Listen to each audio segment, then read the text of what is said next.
Hello viewers, আজকে আমরা যাচ্ছি সৌদি আরবের জেদ্দা নগরীতে, যেখানে রয়েছে পৃথিবীর সর্বোচ্চ একটি ফাউন্টেন, যার নাম কিংস ফাহাদ ফাউন্টেন অথবা জেদ্দা ফাউন্টেন নামেও এটি পরিচিত।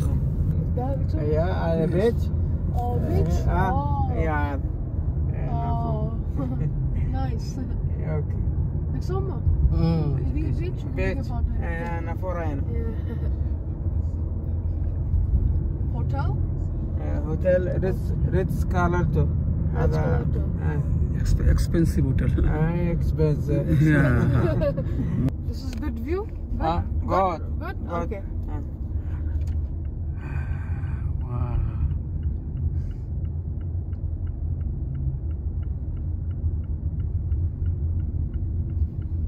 Yeah. Wow. Yeah. Okay. Okay. هنا Mhm. هنا Yeah, بيت. okay. Yeah.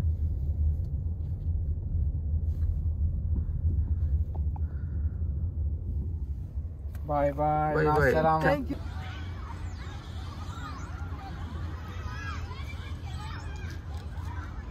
Hello viewers, আমি এখন দাঁড়িয়ে আছি সৌদি আরবের জেদ্দায়, লোহিত সাগরের পাড়ে। এখানে পৃথিবীর সর্বোচ্চ ফাউন্টেন, এটি পৃথিবীর সর্বোচ্চ ফাউন্টেন। আমরা চেষ্টা করব আপনাদেরকে এই লোহিত সাগরের আশেপাশে এবং ফাউন্টেনের আশেপাশে কিছু জায়গা আপনাদের সাথে শেয়ার করার জন্য, এবং বিস্তারিত ডিসক্রিপশন বক্সে থাকবে। থাকুন আমাদের সাথে, উপভোগ করুন পৃথিবীর সর্বোচ্চ ফাউন্টেন জেদ্দা ফাউন্টেন অথবা কিংস ফাহাদ ফাউন্টেন। ধন্যবাদ আমাদের সাথে থাকার জন্য।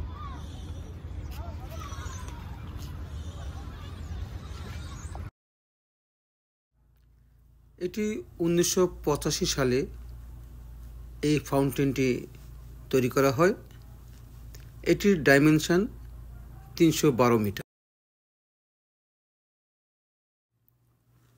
সৌদি রাজা ফাহাদ বিন আব্দুল আজিজের নামানুসারে এই ফাউন্টেনটির নাম রাখা হয় কিং ফাহাদ ফাউন্টেন, অথবা এটা জেদ্দা ফাউন্টেন নামেও পরিচিত আছে বিশ্বে।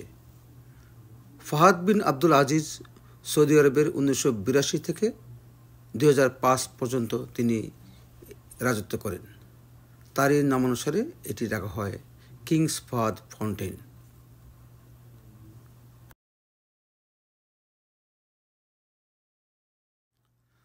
প্রতিদিন হাজারো পর্যটক এখানে এসে ভিড় করেন এই ফাউন্টেনটি দেখার জন্য। এখানে ফাউন্টেনের দুটি দিক আছে। এক দিক থেকে যখন পানি উপরে উঠে, আবার অন্য পাশে পানি যখন নিচে পড়ে, এই দুটির দিকের দৃশ্যগুলো দুরকম হয়ে থাকে।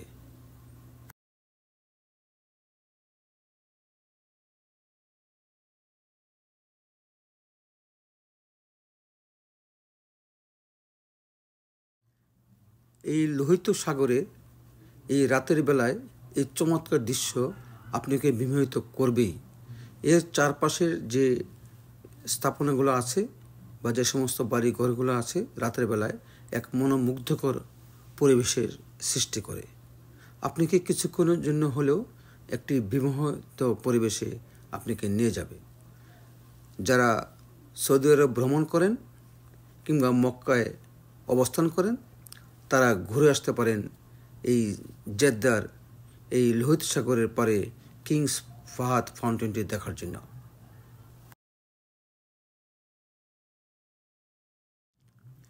এই কিংস ফাহাদ ফাউন্টেন সম্পর্কে বিস্তারিত তথ্য আমরা আমাদের ডিসক্রিপশন বক্সে দিয়ে দিলাম, আপনারা এখানে দেখে নিতে পারেন। আর হ্যাঁ, যারা জেদ্দা ভ্রমণ করবেন তারা চেষ্টা করবেন এই ফাউন্টেনের আশেপাশে কোথাও হোটেলে বা অন্য কোনো আবাসে থাকার জন্য।